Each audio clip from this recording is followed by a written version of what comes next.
Chapter 3 from partnership, admission of a partner. Then what is the admission of a partner? What is its meaning? When a new partner is admitted in a running business due to the requirement of more capital or maybe to take advantage of experience and competence of newly admitted partner or any other reason, it is called admission of a partner in partnership firm. यानी कि business में जो पहले से ही business चल रहा है उसमें ज़्यादा कैपिटल की ज़रूरत है, तो किसी नए पार्टनर को एडमिट कर लिया जाता है, क्योंकि वो जब एडमिट होगा, वो जब एंटर करेगा तो वो कुछ अमाउंट लेके आएगा जिसको एज अ कैपिटल बिजनेस में यूज़ किया जाएगा, या फिर किसी पर्सन के एक्सपीरियंस का एडवांटेज लेने के लिए उसको बिजनेस में एडमिट कर लिया जाता है, या फिर कोई दूसरे रीज़न भी हो सकते हैं। कोई पर्सन है जिसकी नाम जो है अच्छा है मार्केट में, ठीक है, तो बिजनेस की गुडविल को इम्प्रूव करने के लिए उसको एडमिट किया जा सकता है। तो इस तरह से किसी भी पार्टनर को, किसी भी नए पार्टनर को एडमिट करना हम एडमिशन ऑफ अ पार्टनर बोलते हैं। देन जब हम किसी नए पार्टनर का एडमिशन करते हैं तो हम क्या क्या एडजस्टमेंट करते हैं, किन किन एडजस्टमेंट की रिक्वायरमेंट रहती है। तो जब कोई नया पार्टनर एडमिट होगा तो जो उनकी प्रॉफिट शेयरिंग रेशो है पुराने पार्टनर्स की वो भी चेंज हो गई, क्योंकि नया पार्टनर जो आएगा उसे भी शेयर देना पड़ेगा। तो calculation of new profit sharing ratio, goodwill का ट्रीटमेंट किया जाएगा कि गुडविल जब कोई नया पार्टनर आएगा तो वो गुडविल का अमाउंट भी लेके आएगा, उसको कैसे ट्रीट करना है। अकम्युलेटेड प्रॉफिट्स हैं, रिजर्व्स हैं या अकम्युलेटेड लॉसेस हैं, उनका अकाउंटिंग ट्रीटमेंट किया जाएगा।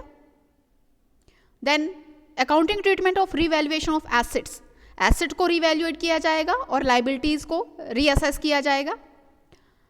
Then adjustment of capitals, partners के कैपिटल अकाउंट में कैपिटल्स की एडजस्टमेंट की जाती है, ठीक है।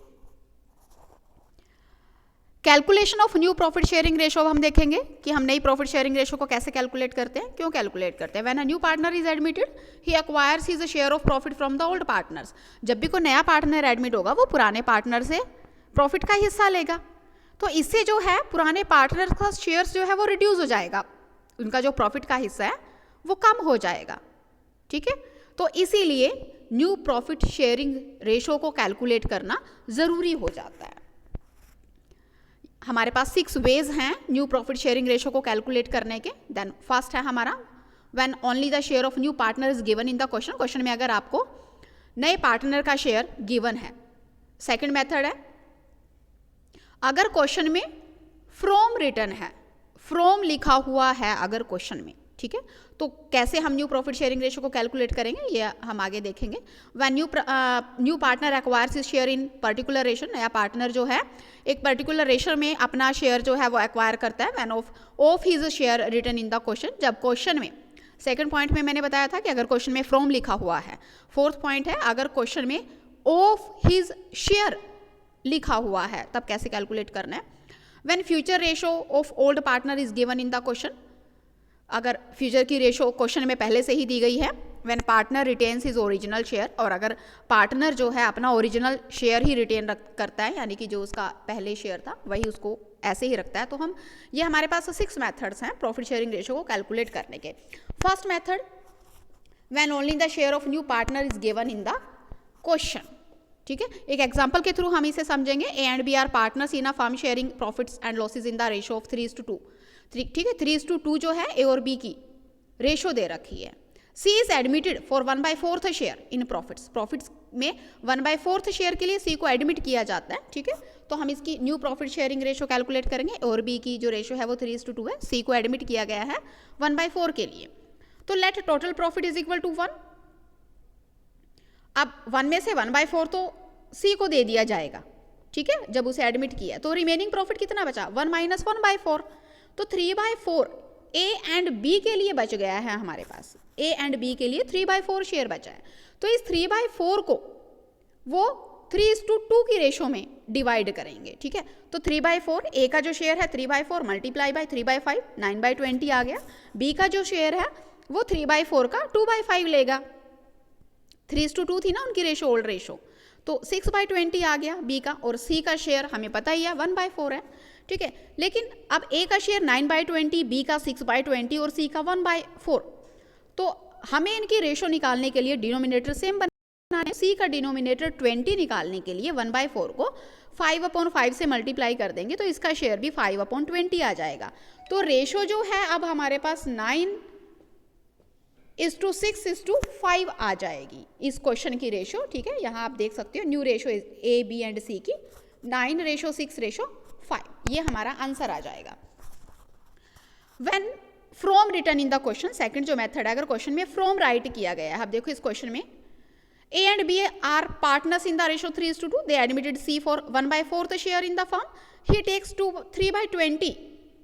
3/20th share from A. ठीक है, अब यहाँ पे from आ गया है, A से वो 3/20th शेयर लेता है and 2/20th share from B.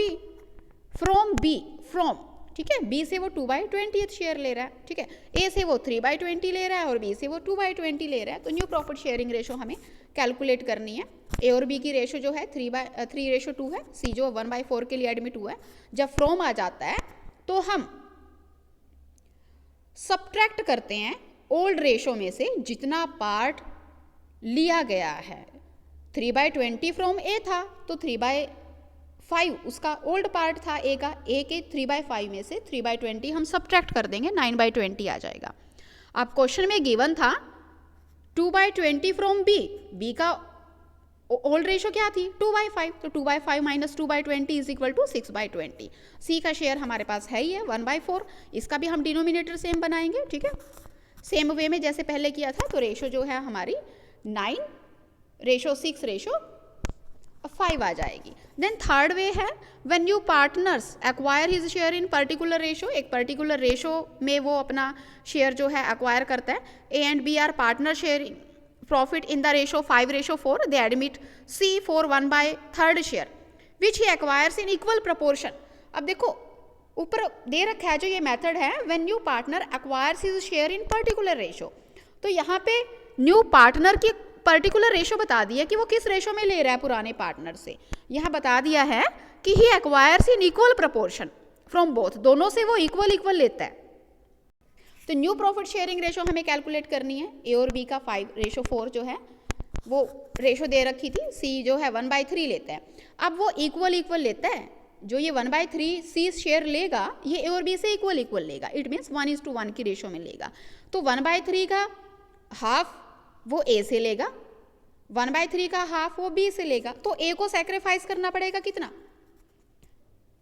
Half करना पड़ेगा, 1:1 रेशो, तो 1/2, तो 1/3 का हाफ 1/6 हो गया। 1/3 multiply by 1/2 is equal to 1/6। A को कितना देना पड़ रहा है 1/6, बी को भी 1/6 देना पड़ रहा है। अब इसे हम ओल्ड रेशो में से सब्ट्रैक्ट कर लेंगे ए और बी की ओल्ड रेशो, ये हमारा ओल्ड रेशो हमें गिवन थी 5:4, ठीक है।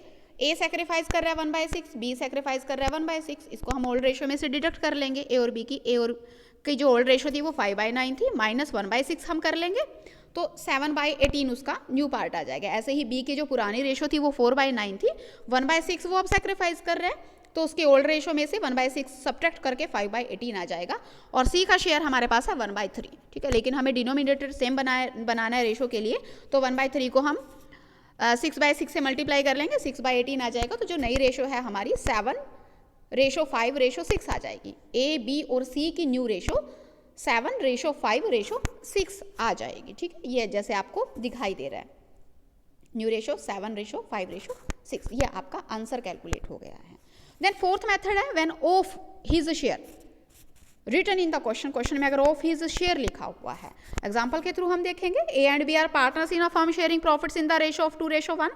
सी joins the firm, A surrenders 1/4 of his share. A कितना सरेंडर कर रहा है 1/4 अपने हिस्से का, और बी कितना सरेंडर कर रहा है 1/5 ऑफ हिज शेयर, ठीक है। सी के फेवर में वो सरेंडर कर रहे हैं। इसकी न्यू प्रॉफिट शेयरिंग रेशो हम कैलकुलेट कर लेंगे। इनकी जो रेशो गिवन है वो 2:1 है। ए 1/4 सरेंडर कर रहा है, बी 1/5 सरेंडर कर रहा है, ठीक है। अब इनमें दिखा हुआ है ऑफ हिज शेयर, इस ऑफ हिज शेयर को जो है ध्यान में रखना है। तो ए और बी की रेशो 2:1 है, सी की कैलकुलेट करनी है। अभी हमें सी कितना हिस्सा ले रहा है, हमें सिर्फ इतना बता रखा है कि वो ए से 1/4 ले रहा है और बी से 1/5, ठीक है। तो इसमें हम जब ऑफ हिज शेयर वर्ड आ जाता है तो पहले मल्टीप्लाई करेंगे ओल्ड रेशो से, फिर सब्ट्रैक्ट करेंगे। तो ए सरेंडर्स इन फेवर ऑफ सी, ए सी के फेवर में कितना सरेंडर कर रहा है, 1/4, किसका, अपनी पुरानी रेशो का, तो 2/3 मल्टीप्लाई बाय 1/4, 2/12। बी सरेंडर कर रहे हैं सी के फेवर में अपनी पुरानी रेशो का 1/5, तो 1/3 उसकी पुरानी रेशो है, मल्टीप्लाई बाय 1/5, 1/15। ए दे रहा है 2/12, बी दे रहा है 1/5। तो जब ये दे रहे हैं इतना इतना हिस्सा, तो नई रेशो निकालने के लिए उनका इतना हिस्सा उनकी पुरानी रेशो में से सब्ट्रैक्ट कर दिया जाएगा। तो 2/12 ए के हिस्से में से सब्ट्रैक्ट कर देंगे, 1/15 बी के हिस्से में से कर देंगे, ठीक है। तो A is equal to 2/3 minus 2/12 is equal to 6/12, B is equal to 1/3 minus 1/15 is equal to 4/15, ठीक है। और सी का शेयर अब हमने फाइंड आउट करना है। जितना शेयर ए और बी दे रहे हैं वो दोनों का हिस्सा हम ऐड कर लेंगे तो सी का शेयर आ जाएगा 6/12 प्लस 1/15 इज इक्वल टू 14/60, ये सी का शेयर आ जाएगा। अब इनके डिनोमिनेटर हम सेम बना लेंगे और रेशो जो है अपनी निकाल लेंगे, ठीक है। यहाँ पे डिनोमिनेटर सेम बना लिए, 30/60, 16/60 और 14/60, तो रेशो आ गई 30:16:14, ठीक है। इसको हम शॉर्ट फॉर्म में लिख देंगे 15, 8 एंड 7, इसकी शॉर्ट फॉर्म आ जाएगी 15:8:7, ये हमारा आंसर है। देन फिफ्थ वे जो है, अगर फ्यूचर रेशो ओल्ड पार्टनर्स की क्वेश्चन में गिवन है, ठीक है, क्वेश्चन आपके सामने है, A and B are partner sharing profits in the ratio of 4:3, they admit C for 1/5 share in profit, A and B decided to share equally in future. Future में वो equally decide करते हैं कि equal में वो future में वो equal profit जो है वो आपस में डिवाइड करेंगे, तो हमारी न्यू प्रॉफिट शेयरिंग रेशो आ जाएगी। ए और बी का हमें रेशो दे रखी है 4/3, सी की 1/5, ए और बी जो है वो फ्यूचर में इक्वल शेयर करने का डिवाइड करते हैं, तो let the total profit is equal to 1। Remaining कितना बचता है, 1 माइनस 1/5, क्योंकि 1/5 जो है वो सी ले रहा है, 1 माइनस 1/5 इज इक्वल टू 4/5। ये 4/5 शेयर ए और बी जो है इक्वल लेंगे, तो A is equal to 1/2 of 4/5, ठीक है। 4/5 का 1/2 ए के हिस्से में चला जाएगा 4/10, और बी का 1/2 multiply by 4/5 is equal to 4/10, और सी का जो शेयर है 1/5 मल्टीप्लाई बाय, इसको हम 1/5 हमारे पास है सी का शेयर, ठीक है। इसका डिनोमिनेटर सेम बनाने के लिए हम इसको 2 से डिवाइड कर लेंगे, तो हमारा आ जाएगा 2/10। तो रेशो जो है 4:4:1 आ जाएगी। देन सिक्स्थ वे जो है जब पार्टनर अपना ओरिजिनल शेयर ही रिटेन करता है। A and B and C are partners sharing in the ratio 4:3:2. They admit D for 1/9 share. It is agreed that A would retain his original share. D को वो 1/9 share के लिए admit करते हैं और A जो है वो अपना ओरिजिनल शेयर ही रखता है। Then calculate new profit sharing ratio. Let total profit is equal to 1। Remaining जो है 1/9 के लिए वो D को एडमिट करते हैं, 1 माइनस 1/9, और A का भी पता है कि वो अपना ओरिजिनल शेयर ही रखता है, तो 4/9 भी हम उसमें से डिडक्ट कर देंगे, तो रिमेनिंग जो शेयर है वो 4/9 आ जाएगा, ठीक है। तो A का शेयर 4/9 ही रहेगा, B का शेयर 3/5 ऑफ 4/9, ये 12/45 आ जाएगा, C का शेयर 2/5 ऑफ 4/9, ये 8/45 आ जाएगा, और D का जो शेयर है वो 1/9 रहेगा, ठीक है। अब ए और डी का डिनोमिनेटर हमें सेम बनाने के लिए उनको 5 से ऊपर, और यानी कि उसके न्यूमरेटर और डिनोमिनेटर को मल्टीप्लाई करना पड़ेगा इन रेशो को निकालने के लिए। तो हमारी जो रेशो है वो 20:12:8:5 आ जाएगी, ठीक है। ये आपके सामने आंसर है। देन अब हमें गुडविल का ट्रीटमेंट कैसे करना है वो तो हमने कैलकुलेट कर लिया। 6 मेथड थे हमारे पास new profit sharing ratio calculate करने के लिए। गुडविल का कैसे ट्रीटमेंट करना है, पहले गुडविल होती क्या है कि जब भी कोई नया पार्टनर आता है तो वो पुराने पार्टनर्स से प्रॉफिट में से कुछ हिस्सा लेता है और पुराने पार्टनर को अपने शेयर में से कुछ हिस्सा सेक्रीफाइस करना पड़ता है, ठीक है। जब नया पार्टनर आता है तो उसे अपने आने के लिए एक तो कैपिटल लेके आनी पड़ती है और कुछ अमाउंट वो लेके आता है जिसको गुडविल बोलते हैं, ठीक है। वो अमाउंट जो है बिजनेस में लेके आता है। अब इसका अकाउंटिंग ट्रीटमेंट कैसे करना है गुडविल का, वो अब हम देखेंगे। गुडविल जो है वो दो तरीके से लेके आई जाती है, एक तो प्राइवेटली पे कर दी जाए या फर्म में लेके आ जाती है, यानी कि प्राइवेटली या फिर इन फर्म। प्राइवेटली अगर वो लेके आता है, उन पार्टनर्स को दे देता है, तो कोई भी जर्नल एंट्री करने की ज़रूरत नहीं है। लेकिन अगर फर्म में वो कैश में लेके आता है या फिर नॉट इन कैश लेके आता है, तब हम इसको कैसे ट्रीट करेंगे। When the new partner brings his share of goodwill in cash, ठीक है। हमारे पास हमने देखा था कि बैलेंस शीट की एसेट साइड में हमें गुडविल दे रखी है, ठीक है। उस गुडविल के साथ अगर अपीयर वर्ड है, एग्जिस्टेड है या फिर शोन है, तो वो हमारी ओल्ड गुडविल है, ठीक है। तो उसे हम ओल्ड गुडविल मान के चलते हैं। तो गुडविल का जो बैलेंस होता है वो डेबिट होता है, ठीक है। उसको रिटर्न ऑफ करने के लिए हम उसे क्रेडिट करेंगे, ठीक है। और ओल्ड पार्टनर्स जो हमारे ए और बी थे, और जो न्यू पार्टनर है वो हमारा सी है, ठीक है। तो न्यू पार्टनर सी तो लेके आएगा। तो सबसे पहले तो हम जो बैलेंस शीट की एसेट साइड में गुडविल गिवन है, ओल्ड गुडविल, उसको रिटर्न ऑफ करेंगे। रिटर्न ऑफ करने के लिए हम एंट्री करेंगे A is capital account debit, B is capital account debit to goodwill account, ठीक है। एसेट का गुडविल का जो है वो बैलेंस डेबिट होता है, तो उसको रिटर्न ऑफ करने के लिए हम क्रेडिट करेंगे पुराने पार्टनर्स की ओल्ड रेशो में। देन जब न्यू पार्टनर सी जो है वो कैपिटल लेके आता है और गुडविल के लिए अमाउंट लेके आता है, तो हम एंट्री करेंगे bank account debit to C's capital account to premium for goodwill account. Goodwill को प्रीमियम कहते हैं। देन जब उस गुडविल के अमाउंट को डिस्ट्रीब्यूट किया जाता है ओल्ड पार्टनर्स में, उनकी सैक्रिफाइसिंग रेशो में किया जाता है, ठीक है। इस बात को हम याद रखेंगे। जब डिस्ट्रीब्यूशन ऑफ गुडविल होगा तो सैक्रिफाइसिंग रेशो में होगा ओल्ड पार्टनर की, और जब गुडविल को रिटर्न ऑफ किया जाता है ओल्ड गुडविल को, तो वो ओल्ड रेशो में होगा ओल्ड पार्टनर्स की। तो distribution of goodwill, premium for goodwill account debit to A's capital account to B's capital account, उनकी सैक्रिफाइसिंग रेशो में। अगर गुडविल के अमाउंट को विड्रॉ किया जाता है तो A's capital account debit, B's capital account debit to bank account. ये एंट्रीज जो हैं वो की जाती हैं गुडविल का ट्रीटमेंट करते हुए। Then when new partner does not bring his share of goodwill in cash, जब वो अपना शेयर गुडविल का कैश में नहीं लेके आता, तो हम एंट्री करेंगे पहले तो ओल्ड गुडविल को रिटर्न ऑफ करने की entry same, A's capital account, B's capital account, उनकी ओल्ड रेशो में टू गुडविल अकाउंट। देन वो गुडविल तो कैश में लेके नहीं आ रहा है, कैपिटल लेके आ रहा है, bank account debit to C's capital account. फिर गुडविल को डिस्ट्रीब्यूट किया जाएगा सीज करंट अकाउंट। अब वो कैश में नहीं लेके आता तो current account, C's current account debit to A's capital account to B's capital account, उनकी सैक्रिफाइसिंग रेशो में। और जब गुडविल को विड्रॉ किया जाता है A's capital account debit, B's capital account debit to bank account. Then फिर से गुडविल को या तो कैश में लेके आया जाएगा या कैश में नहीं लेके आया जाएगा, तो एंट्री हम कर लेंगे bank account debit to C's capital account to premium for goodwill account. अगर वो कैश में लेके आ रहा है then premium for goodwill account debit, उसको डिस्ट्रीब्यूट करने के लिए A's capital account to B's capital account. अगर वो कैश में नहीं लेके आता तो सिर्फ कैपिटल को लाने की एंट्री करेंगे bank account debit to C's capital account, और गुडविल का amount C's current account debit to A's capital account to B's capital account, ठीक है। इसको सैक्रिफाइसिंग रेशियो में करेंगे। अब अक्यूमुलेटेड प्रॉफिट्स और रिजर्व्स को कैसे ट्रीट किया जाएगा।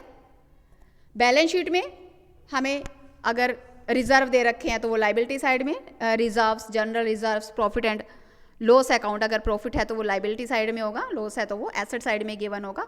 Contingency reserve, workman compensation reserve, investment fluctuation reserve, asset side में प्रॉफिट एंड लॉस अकाउंट अगर लॉस दे रखा है। एडवर्टाइजिंग एज सस्पेंस, जो इसमें हमारे डेफर्ड रेवेन्यू एक्सपेंसेस आ जाएंगे, ठीक है, ये दिए गए होंगे। तो when new partner entered into partnership, accumulated profit and reserve distributed in all partners in all profit sharing ratio, old profit sharing ratio में ओल्ड पार्टनर्स में उनको डिस्ट्रीब्यूट किया जाएगा। तो हम ट्रांसफर करने के लिए रिजर्व और अक्यूमुलेटेड प्रॉफिट को ट्रांसफर करने के लिए एंट्री करेंगे reserve account debit, profit and loss account debit, old ratio में इनको डिस्ट्रीब्यूट किया जाएगा ओल्ड पार्टनर्स में to old partners capital account या फिर करंट अकाउंट। अगर अक्यूमुलेटेड लॉस है तो ओल्ड पार्टनर्स कैपिटल अकाउंट या फिर current account debit to advertisement suspense account to profit and loss account old ratio में। देन एसेट्स को रिवैल्यूएट करना और लाइबिलिटी को रीअसेस करना. Revaluation account is prepared to being the asset and liability of the firm to their true values and to find out the profit or loss arising therefrom. Assets को जब रिवैल्यूएट किया जाता है और लाइबिलिटी को reassess किया जाता है, उससे जो हमारा प्रॉफिट या लॉस निकलता है वो फाइंड आउट करने के लिए हम रिवैल्यूएशन अकाउंट बनाते हैं. एनी लॉस और profit arising due to revaluation account up to the date of admission of a new partner. तो जब किसी नए पार्टनर को एडमिट किया जाता है तो उस डेट पे जो लॉस या प्रॉफिट निकलता है रिवैल्यूएशन अकाउंट को should be divided among the older partners. पुराने पार्टनर्स में उसको डिवाइड कर दिया जाता है in their old profit sharing ratio, उनकी ओल्ड प्रॉफिट शेयरिंग रेशो में. ठीक है. रिवैल्यूएशन अकाउंट को हम कैसे बनाते हैं? रिवैल्यूएशन का अकाउंट हमारा नॉमिनल अकाउंट है, इसलिए debit all expenses and losses, credit all incomes and gains. जो रूल है हमारा नॉमिनल अकाउंट का, अगर एसेट डिक्रीज हो रही है तो डेबिट साइड में, लाइबिलिटी इंक्रीज हो रही है तो लाइबिलिटी साइड में, कोई अनरिकॉर्डेड लाइबिलिटी है तो वो भी डेबिट साइड में, एसेट इंक्रीज हो रही है तो क्रेडिट साइड में, लाइबिलिटी डिक्रीज हो रही है तो क्रेडिट साइड में. कोई भी अनरिकॉर्डेड एसेट है उसको भी हम एसेट साइड में, सॉरी क्रेडिट साइड में लिखेंगे बाय करके. ठीक है. क्रेडिट साइड का टोटल ज़्यादा है तो बैलेंस निकल आएगा, उसको हम पार्टनर्स के कैपिटल या करंट अकाउंट में उनकी ओल्ड रेशो में डिस्ट्रीब्यूट कर देते हैं. ठीक है. और अगर लॉस निकलता है तो वो भी पार्टनर्स के कैपिटल अकाउंट में उनकी ओल्ड रेशो में डिस्ट्रीब्यूट कर देते हैं. तो इस तरह से ये रिवैल्यूएशन अकाउंट का परफॉर्मा है. उसके बाद पार्टनर्स का कैपिटल अकाउंट बनाया जाता है. कैपिटल अकाउंट अगर 3 पार्टनर हैं, ठीक है, परफॉर्मा आपका इस तरह से रहेगा. पर्टिकुलर्स ए, बी और सी 3 कॉलम बनेंगे जब 3 पार्टनर्स हैं. ठीक है. तो अगर जो भी हमें दे रखा है बैलेंस बी डी है, ए और बी का, कैपिटल का, रिजर्व है बाय रिजर्व अकाउंट ए और बी के अकाउंट में, by profit and loss account A और बी के अकाउंट में, बाय रिवैल्यूएशन अकाउंट, क्योंकि रिवैल्यूएशन का अकाउंट का जो प्रॉफिट है वो भी ओल्ड पार्टनर्स में ही जाता है, बाय बैंक अकाउंट. अब जो सी कैश लेके आएगा या कैपिटल लेके आएगा बाय बैंक अकाउंट सी के कॉलम में जाएगा, और वो गुडविल का जो प्रीमियम है वो भी ओल्ड पार्टनर्स में ही जाता है, बाय प्रीमियम फॉर गुडविल ए और बी के कॉलम में. देन इसी तरह से डेबिट साइड में प्रॉफिट एंड लॉस का बैलेंस है अगर ए और बी के कॉलम में जाएगा, रिवैल्यूएशन अकाउंट ए और बी में ही डिस्ट्रीब्यूट होगा, उसका प्रॉफिट हो या लॉस हो. ठीक है. बैंक अकाउंट जो भी ए और बी के अकाउंट में जाएगा वो लिख देंगे. देन बैलेंस इसका निकाल लेंगे टोटल करके, तो ये हमारा पार्टनर्स का कैपिटल अकाउंट बनेगा इस तरह से.